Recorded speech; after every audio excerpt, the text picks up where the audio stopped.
और इस बात पर भी सभापति महोदय इस बात पर भी सहमत हो गई है कि पैंगोंग लेक से पूर्व पैंगोंग लेक से पूर्ण डिसएंगेजमेंट के 48 आवर्स के अंदर सीनियर कमांडर स्तर की बातचीत हो तथा बाकी बचे हुए मुद्दों पर हल निकाला जाए। सभापति महोदय, पैंगोंग लेक एरिया में चीन के साथ डिसएंगेजमेंट का जो समझौता हुआ है उसके अनुसार दोनों पक्ष फॉरवर्ड डिप्लॉयमेंट को phased, coordinated and verified manner में हटाएंगे।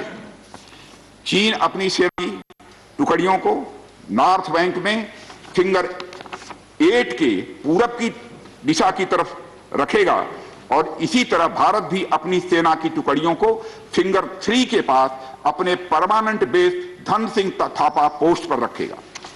इसी तरह की कार्रवाई साउथ बैंक एरिया में भी दोनों पक्षों द्वारा की जाएगी। ये कदम आपसी समझौते के तहत बढ़ाए जाएंगे तथा जो भी निर्माण आदि दोनों पक्ष द्वारा अप्रैल 2020 से नॉर्थ एंड साउथ बैंक पर किया गया है उन्हें हटा दिया जाएगा और पुरानी स्थिति कायम कर दी जाएगी।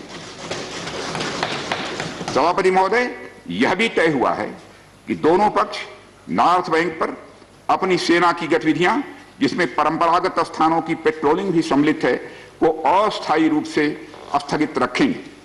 पेट्रोलिंग तभी शुरू की जाएगी जब सेना एवं राजनयिक स्तर पर यानी डिप्लोमेटिक लेवल पर आगे बातचीत करके समझौता बनेगा। इस समझौते पर कार्रवाई कल से नॉर्थ एंड साउथ बैंक पर प्रारंभ हो गई है। यह उम्मीद है इसके द्वारा पिछले साल के गतिरोध से पहले जैसी स्थिति बहाल हो जाएगी। सभापति महोदय, मैं इस सदन को आश्वस्त करना चाहता हूं कि इस बातचीत में हमने कुछ भी खोया नहीं है। सभापति महोदय, सदन को यह भी जानकारी देना चाहता हूं अभी भी एलएसी पर डिप्लॉयमेंट तथा पेट्रोलिंग के बारे में कुछ आउटस्टैंडिंग इश्यूज बचे हुए हैं। इन पर हमारा ध्यान आगे की बातचीत में रहेगा। दोनों पक्ष इस बात पर सहमत हैं कि बाइलेटरल एग्रीमेंट्स तथा प्रोटोकॉल के तहत पूर्ण डिसएंगेजमेंट जल्द से जल्द कर लिया जाए। अब तक की बातचीत के बाद चीन भी देश की संप्रभुता की रक्षा के हमारे संकल्प से पूरी तरह और अच्छी तरह अवगत है। हमारी यह भी अपेक्षा है कि चीन द्वारा हमारे साथ मिलकर बचे हुए मुद्दों को हल करने का पूरी गंभीरता के साथ प्रयास किया जाएगा। सभापति महोदय, मैं इस सदन से आग्रह करना चाहता हूं कि मेरे साथ संपूर्ण सदन हमारी आर्म्ड फोर्सेस की इस विषम एवं भीषण बर्फबारी की परिस्थितियों में भी शौर्य और वीरता के प्रदर्शन की भूरी भूरी प्रशंसा करे। और सभापति महोदय, मैं ये कहना चाहता हूं कि जिन शहीदों के शौर्य और पराक्रम की नींव पर यह डिसएंगेजमेंट आधारित है उन्हें देश सदैव याद रखेगा। सभापति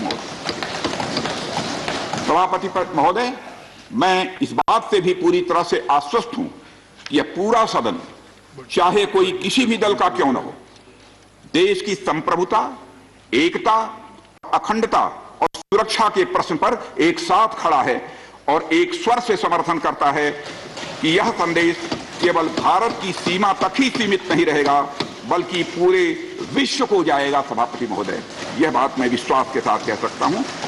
धन्यवाद सभापति महोदय। नमस्कार, मैं हूं मानक गुप्ता। अगर आपको हमारा ये वीडियो पसंद आया हो तो इसे लाइक और शेयर जरूर करें और हाँ, हमें सब्सक्राइब और फॉलो करना ना भूलें ताकि आप देश और दुनिया की कोई खबर मिस ना करें। तो जुड़े रहिए हमारे साथ और देखते रहिए न्यूज़ 24।